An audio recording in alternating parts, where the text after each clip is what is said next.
Wow, that was CBS's 60 Minutes host Leslie Stahl days before the 2020 election with President Trump, laughing when then President Trump brought up the Hunter Biden laptop during an interview. Now, yesterday, CBS News finally confirmed that the Hunter Biden laptop is real, a full 769 days after the New York Post's initial report right before the 2020 election. Joining me right now is Utah Congressman, House Intelligence Committee member, and House Appropriations Committee member Chris Stewart. Congressman, thanks very much for being here this morning. Your reaction? Oh, this is hilarious. I mean, you can't make this stuff up. Flash, CBS News analysts have determined that the moon is not made of cheese. Most of us knew that.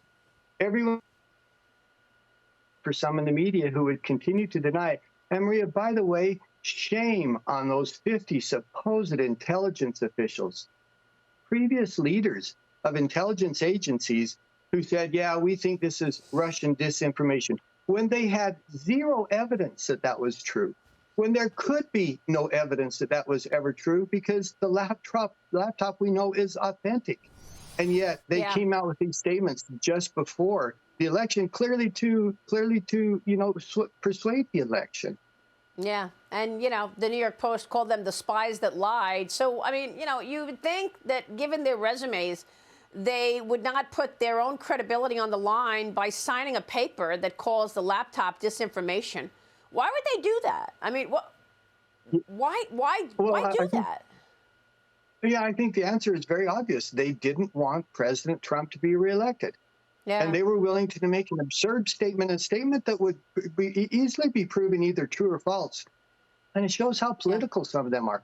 I mean, look, we have some of these people who are nothing but political hacks. And at one point, they were directors of the CIA or the NSA. And that breaks faith with the American people. The American people look at them and say, you shouldn't be so political. You should be honest with the American people. How in the world were you ever selected to direct the CIA? Again, the thing that bothers me as much as anything is it breaks that faith. It's that continual distrust with the agencies that shouldn't have put themselves in those positions. And these leaders made a terrible mistake by doing that. Well, it's a great point. And, John Brennan and James Clapper are at the top of the list. These were the two men spewing out stories, fantasies of Trump-Russia collusion in the early days of President Trump's tenure. And pretty much they put a president and an entire administration on defense when they should not have been on defense. That, in my view, puts the whole country in jeopardy. They were Russia, Russia, Russia. Meanwhile, China was eating our lunch the whole time. Yeah, that's exactly right. And remember, the CIA director under President Obama, he didn't just go to the media after and say and lie to the media. He was actually a part of it. I mean, President Obama directed him. I want a report that says Russia tried to influence our election and they wanted President Trump to win. Again, with zero evidence that that was ever true. And that's exactly what the CIA director Brennan did at the time. And then, as you said, Maria, he spent the next 3 years lying about it and trying to convince the American people that despite the evidence, all of these claims were authentic, when, of course, we know now that they were not. Yeah, unfortunately, there was no accountability for that, Congressman. And that's why people are dismayed about the state of our agencies. That's why the Republicans are talking about dismantling the FBI right now. It's become so politicized at the leadership level. And then you've got progressive Congresswoman Pramila Jayapal endorsing President Biden for a potential second term in 2024.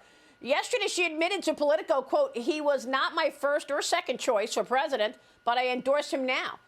Is this going to be President Biden versus President Trump or Governor Ron DeSantis in 2024? How do you see this playing out? Well, I talked to some people who are, I think, close with the president, and they say that he thinks he's done a marvelous job. He doesn't think he's slowed down at all. He doesn't think having a conversation with turkeys makes people cringe, or any of the other things that we've seen him do. And I think it's likely that he's going to run again. And look, I look forward to the opportunity, but I don't care what Democrat runs. I mean, whether it's him, whether it's Vice President Harris, any one of them, we're going to put a candidate up against them that is going to be, I think, very successful. They're going to be able to show the American people it doesn't have to be this way. We don't have to accept this as the new normal. Inflation, energy prices, a broken southern border, as you said, such distrust with fundamental, with the agencies that we need for the foundation of democracy. We can change that, and I don't care who runs on the Democratic side. It's nearly indefensible for them and the arguments they're going to have to make to, make a case to be reelected. So will you be able to do all of that and push back on this agenda with a slimmer majority than we expected? I mean, look, House Republican leader Kevin McCarthy and GOP lawmakers are headed to the southern border today to express gratitude to Border Patrol agents ahead of Thanksgiving. Massachusetts Governor Charlie Baker says that the influx of migrants, quote, driven by the federal government's inability to address our country's immigration challenges, is going to cost his state $139 million to fund emergency housing. Congressman, that's the least of it. We've got, illicit narcotics flowing in. We've got terrorists being apprehended at the southern border, 1,000 people dead trying to make the journey. And we don't hear a peep from this administration. Are you going to be able to move the needle on the border with this slimmer majority and all of the other things that you're trying to attack, like inflation? Well, I think we will. And I'm going to disagree with the governor on one thing. He said the government's inability to control the southern border. That's not true. Yeah. They've just simply chosen not to. Of course, we could control our own southern border. President Trump demonstrated that. They're just simply choosing not to. Now, yeah, we're going to be able to push back on some of those things, but the reality is it's going to be difficult. I mean, a very difficult job is being a Republican Speaker of the House, because unlike Democrats, Republicans don't just fall in line. And Kevin's challenge has gotten much harder over the last week because he is going to have a very slim majority. But on things like the southern border, we are absolutely united. Can we pass legislation President Biden will pass? Probably not. Can we use the appropriations process to defund some of his efforts or to compel funding in some other efforts? Yeah, I think we're going to be able to do some of that. And that's important. It will make a difference. It's so important, Maria, that the Republicans took the House so that we can stop some of the nonsense and compel some fixes, again, primarily using government funding to do it.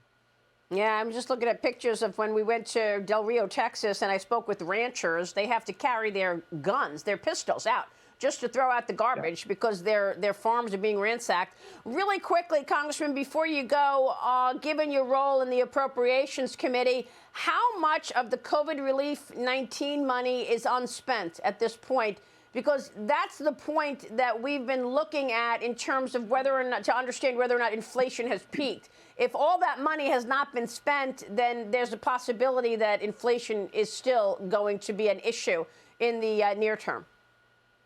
Yeah, it's absolutely going to be an issue in the near term. In fact, I think in the medium term as well. We don't know how much of that money has been unspent, which is part of the problem. But we do know significant parts of it haven't. We're not talking billions. We're talking probably more than $1 trillion still. So it's going to take some time to move through the economy. Okay, we'll leave it there. Congressman, it's good to see you. Thanks so much, Chris Stewart.